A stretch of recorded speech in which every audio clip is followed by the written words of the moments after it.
नमस्कार दोस्तों, आज मैं आप सभी को योग दर्शन से परिचित कराने जा रहा हूँ। अगर आपको मेरा यह प्रयास अच्छा लगे तो वीडियो को शेयर करें और चैनल को सब्सक्राइब करें। योग दर्शन को सांख्य दर्शन का पूरक दर्शन कहा जाता है, क्योंकि यह सांख्य दर्शन की तत्व मीमांसा पर ही आधारित एक ज्ञान मीमांसा है। जहाँ सांख्य दर्शन एक सैद्धांतिक दर्शन है, वहीं योग दर्शन मोक्ष प्राप्ति करने का प्रायोगिक मार्ग बताता है। इसमें सांख्य दर्शन के 25 तत्वों और ईश्वर को मिलाकर कुल 26 तत्वों को स्वीकारा गया है। तो चलिए योग दर्शन में वर्णित ईश्वर के स्वरूप को समझने का प्रयास करते हैं। योग सूत्र के अनुसार ईश्वर वह विशेष पुरुष है जो क्लेश, कर्म, विपाक और आशय से परे है। योग दर्शन में बताए गए ईश्वर के स्वरूप को समझने के लिए हमें क्लेश, कर्म, विपाक और आशय को समझना आवश्यक है। यहाँ क्लेश का तात्पर्य कष्ट है, अर्थात ईश्वर कष्ट रहित है। वह कर्म बंधन से मुक्त भी है। वह फल प्राप्ति के लिए कोई भी शुभ, अशुभ और मिश्रित कर्म नहीं करता, बल्कि वह निष्काम कर्म करता है। योग दर्शन के अनुसार ईश्वर का तीसरा लक्षण है कि वह विपाक से रहित है। विपाक का अर्थ होता है कर्म फल। ईश्वर के विपाक से संबंधित न होने का आशय यह है कि उसे कर्म के फल स्वरूप किसी प्रकार के दुख या सुख का भोग नहीं करना पड़ता। महर्षि पतंजलि के अनुसार ईश्वर आशय से भी संबंधित नहीं है। आशय का अर्थ होता है कर्म का फल भोगने के बाद जीव में उत्पन्न होने वाले संस्कार। इस प्रकार हम कह सकते हैं कि ईश्वर किसी भी प्रकार के कष्ट से रहित है। वह कोई भी सकाम कर्म नहीं करता। वह कर्म के फल से भी मुक्त है और कर्म फल के फलस्वरूप उत्पन्न होने वाले संस्कारों से भी मुक्त है। महर्षि पतंजलि ईश्वर के विषय में आगे लिखते हैं, तस्य वाचकः प्रणवः, अर्थात उस ईश्वर का वाचक प्रणव अर्थात ओंकार है। योग दर्शन के अनुसार सभी कष्टों से रहित और कर्म बंधन से मुक्त उस श्रेष्ठ पुरुष ओंकार नामक ईश्वर के चिंतन से विघ्नों का अभाव और शुद्ध चैतन्य आत्मा के वास्तविक स्वरूप का अनुभव हो जाता है। सभी आस्तिक दर्शनों की भांति योग दर्शन का भी उद्देश्य है मोक्ष या कैवल्य की प्राप्ति। महर्षि पतंजलि के अनुसार पुरुष अर्थात आत्मा का अपने शुद्ध चेतन वास्तविक स्वरूप से योग ही मोक्ष है।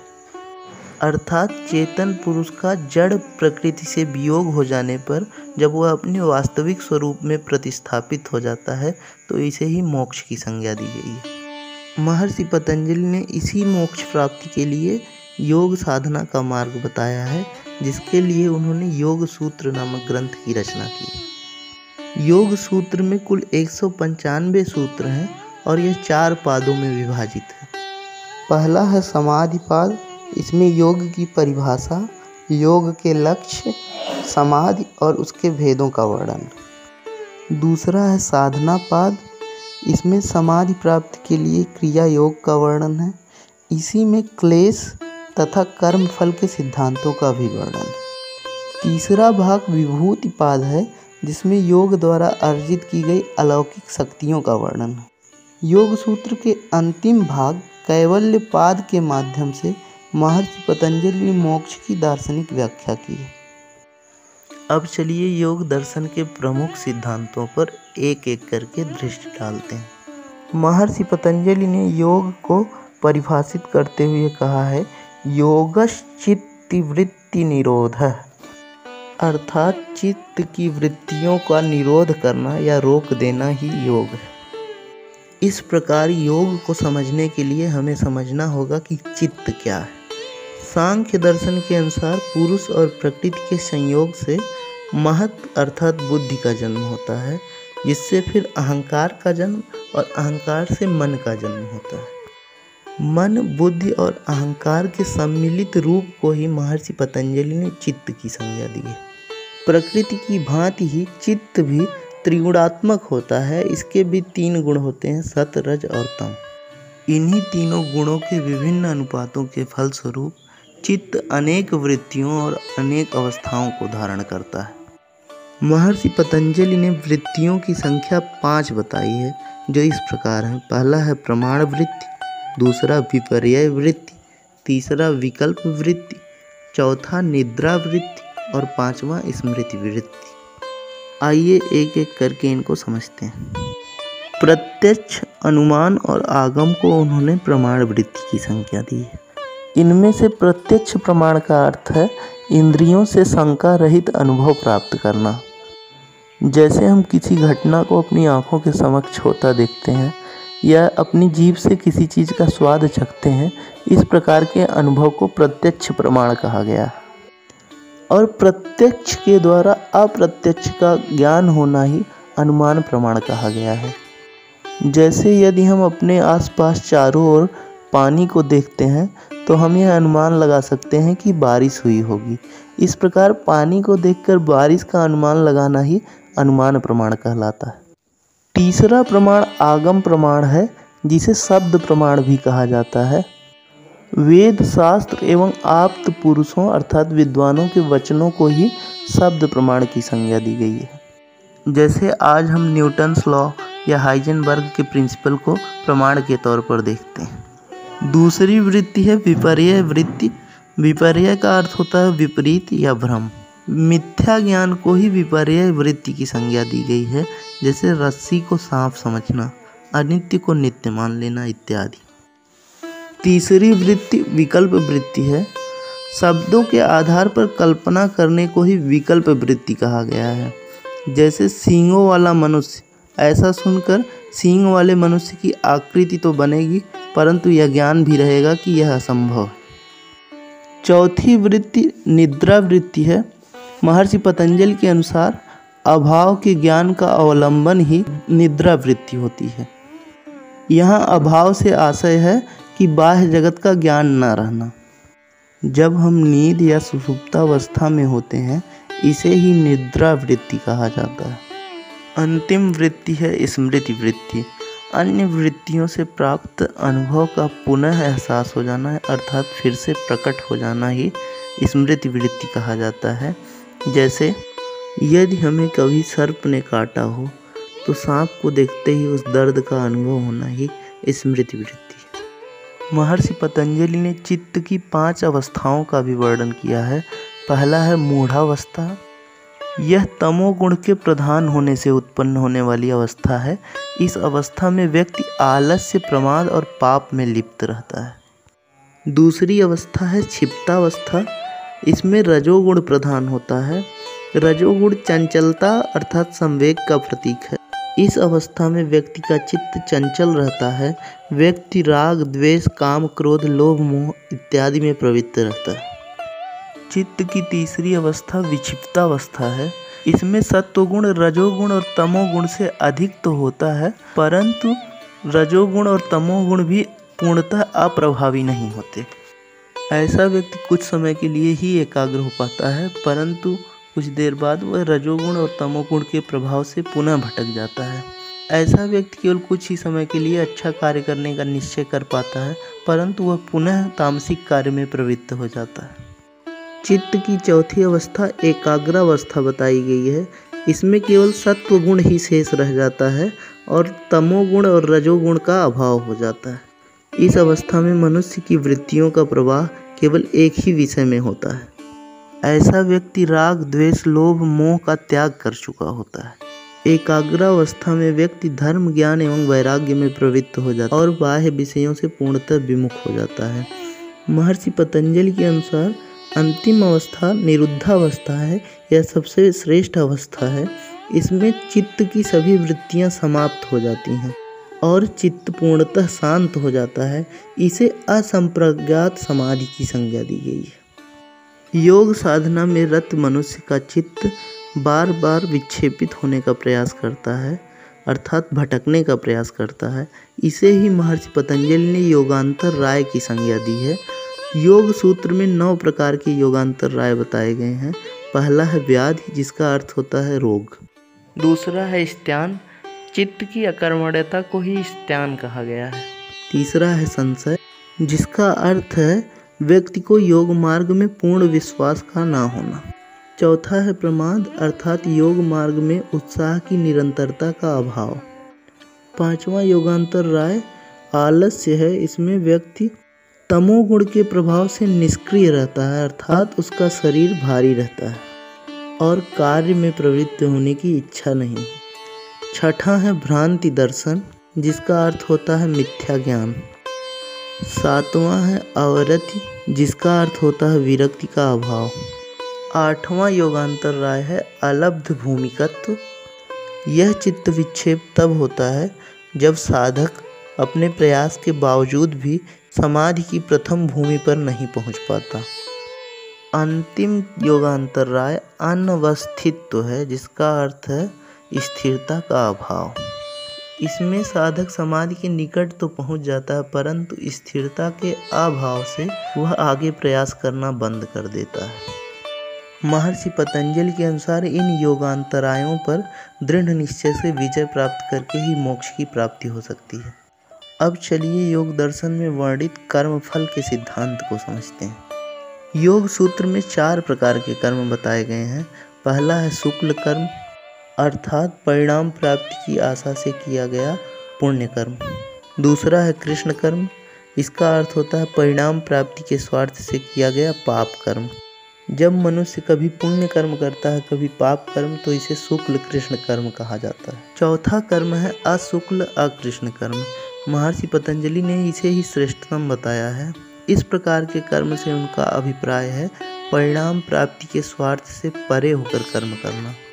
इसे ही श्री कृष्ण ने श्रीमद् भगवद गीता में निष्काम कर्म की संज्ञा दी। योग सूत्र में महर्षि पतंजलि ने मोक्ष प्राप्ति के लिए अष्टांग योग मार्ग का वर्णन किया है। इसे ही राजयोग भी कहा जाता है। पहला है यम, दूसरा नियम, तीसरा आसन, चौथा प्राणायाम, पांचवा प्रत्याहार, सातवां धारणा और अंतिम समाधि। इसमें से ध्यान, धारणा और समाधि के माध्यम से मनुष्य अपने अंतःकरण की ओर प्रवृत्त हो जाता है और उसका बाह्य जगत से नाता टूट जाता है। इसलिए इसे अंतरंग योग की भी संज्ञा दी गई, जबकि अन्य 5 अंगों को बहिरंग साधना कहा गया है। अब आइए इनको एक एक करके समझते हैं। यम के अंतर्गत आता है सत्य, अहिंसा, अस्तेय, अपरिग्रह और ब्रह्मचर्य। सत्य का अर्थ है झूठ का अनुसरण न करना। अहिंसा अर्थात मनसा, वाचा, कर्मणा तीनों प्रकार की हिंसाओं का त्याग करना। जब हम किसी के बारे में अपने मन में अमंगल की कामना करते हैं तो यह भी एक प्रकार की हिंसा है। इसे मनसा हिंसा की संज्ञा दी जा सकती है। तीसरे यम अस्तेय का अर्थ है चोरी ना करना। वैदिक धर्म के अनुसार हर प्रकार के अपराध को चोरी में शामिल किया जा सकता है, जैसे हत्या अर्थात प्राण की चोरी। अपरिग्रह का अर्थ होता है किसी भी वस्तु का आवश्यकता से अधिक संग्रह ना करना। और ब्रह्मचर्य का अर्थ है विषयों से विमुख हो जाना। सत्य, अहिंसा, अस्तेय, अपरिग्रह और ब्रह्मचर्य को गौतम बुद्ध ने भी पंचशील की संज्ञा दी है और इसे ही जैन धर्म में महावीर स्वामी ने पंच महाव्रत कहा है। योग सूत्र में 5 प्रकार के नियम भी बताए गए हैं। पहला है शौच, जिसकी व्युत्पत्ति शुचि शब्द से हुई है और इसका अर्थ होता है पवित्रता या सफाई। इसके अंतर्गत आंतरिक और बाह्य शुद्धि शामिल है। आंतरिक शुद्धि अर्थात मानसिक शुद्धि और बाह्य शुद्धि का अर्थ है शारीरिक और वाचिक शुद्धि अर्थात शरीर और वाणी की पवित्रता। दूसरा नियम है संतोष। अंतःकरण में संतुष्टि के भाव को ही संतोष कहते हैं। और तीसरा है तप, जिसका अर्थ है योग मार्ग के पालन में होने वाले शारीरिक एवं मानसिक कष्टों को सहर्ष सहन करना। चौथा है स्वाध्याय। महर्षि पतंजलि ने वेदों, उपनिषदों, शास्त्रों इत्यादि के अध्ययन व उनके ज्ञान को जीवन में धारण करने को ही स्वाध्याय कहा है। पांचवा नियम है ईश्वर प्राणिधान, जिसका अर्थ होता है ईश्वर के लिए सभी कर्मों का अर्पण। इसे ही ईश्वर की भक्ति भी कहा जाता है। गीता में श्री कृष्ण ने इसे ही निष्काम कर्म की संज्ञा दी। अष्टांग योग का तीसरा अंग है आसन, जिसका अर्थ है स्थिर तथा सुखपूर्वक बैठना, जैसे सुखासन, पद्मासन इत्यादि। इन योगासनों को हठ योग प्रदीपिका और घेरंड संहिता नामक पुस्तकों में विस्तार पूर्वक समझाया गया है। अष्टांग योग का चतुर्थ अंग है प्राणायाम, जिसका अर्थ होता है श्वास व प्रश्वास की गति को रोकना। श्वास का अर्थ होता है इनहेल और प्रश्वास का अर्थ है एक्सहेल। महर्षि पतंजलि ने इसे 3 प्रकार का बताया है। पहला है बाह्य वृत्ति, जिसे रेचक भी कहा जाता है। इसका अर्थ है श्वास को बाहर छोड़कर रोक देना। दूसरा है आभ्यंतर वृत्ति, जिसे पूरक भी कहा जाता है। इसका अर्थ है श्वास को अंदर भर कर रोक देना। तीसरा है स्तंभ वृत्ति, जिसे कुंभक भी कहा जाता है। इसका अर्थ है श्वास को यथास्थिति रोकना। महर्षि पतंजलि ने प्राणायामों का उद्देश्य मन की चंचलता पर विजय पाना बताया है। भ्रामरी, कपालभाति, अनुलोम विलोम इत्यादि प्राणायामों के ही उदाहरण। अष्टांग योग का 5वां अंग है प्रत्याहार, जिसका अर्थ है साधक का विषयों के प्रति आसक्ति का त्याग। छठा अष्टांग योग है धारणा, जिसका अर्थ है एक ही स्थान अथवा क्षेत्र में चित्त को ठहराना। अगला है ध्यान। यह धारणा की ही उच्चावस्था है। चित्त की एकाग्रता निरंतर बने रहने को ही ध्यान कहा जाता है। जहाँ धारणा में साधक अपने चित्त को लंबे समय तक एक स्थान पर एकाग्र करने के लिए प्रयासरत रहता है, वहीं ध्यान में उसका चित्त स्वतः ही एकाग्र बना रहता है। इस प्रकार हम कह सकते हैं कि सहज धारणा ही ध्यान है। अष्टांग योग का अंतिम अंग है समाधि। इसमें चित्त की समस्त वृत्तियां शांत हो जाती हैं। योगी का बाह्य जगत से पूर्णतः नाता टूट जाता है। चित्त का निज स्वरूप शून्य सा हो जाता है और ध्यान में ध्येय मात्र की ही प्रतीति होती है। सरल शब्दों में अगर हम ईश्वर का ध्यान कर रहे हैं तो हमारे ध्यान में केवल ईश्वर का ही साक्षात्कार होना समाधि कहा जाता है। योग मार्ग में समाधि को ही मोक्ष का द्वार कहा गया है। इससे सभी प्रकार के क्लेशों का नाश हो जाता है।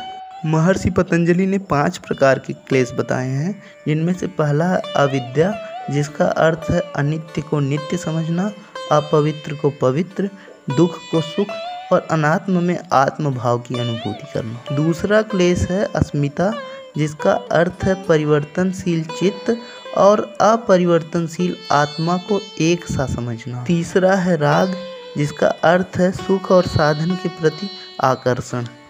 चतुर्थ क्लेश है द्वेष, जिसका अर्थ है दुखजनक वृत्तियों के प्रति। यदि हम किसी व्यक्ति या वस्तु से घृणा करते हैं तो उसे देखकर मन में उत्पन्न होने वाला क्रोध ही द्वेष है। अंतिम क्लेश को अभिनिवेश कहा गया है, जिसका अर्थ है जीवन जीने की प्रबल इच्छा के कारण मृत्यु का भय होना। इस प्रकार यह कहा जा सकता है कि योग दर्शन के अनुसार 5 क्लेशों और त्रिविध दुखों से मुक्ति के लिए हमें अष्टांग योग का मार्ग अपनाना चाहिए। महर्षि पतंजलि द्वारा सुझाया गया यह मार्ग आज भी बहुत लाभप्रद सिद्ध हो रहा है। दोस्तों, अगर आपको यह वीडियो पसंद आई हो तो मेरे चैनल को सब्सक्राइब करें। धन्यवाद।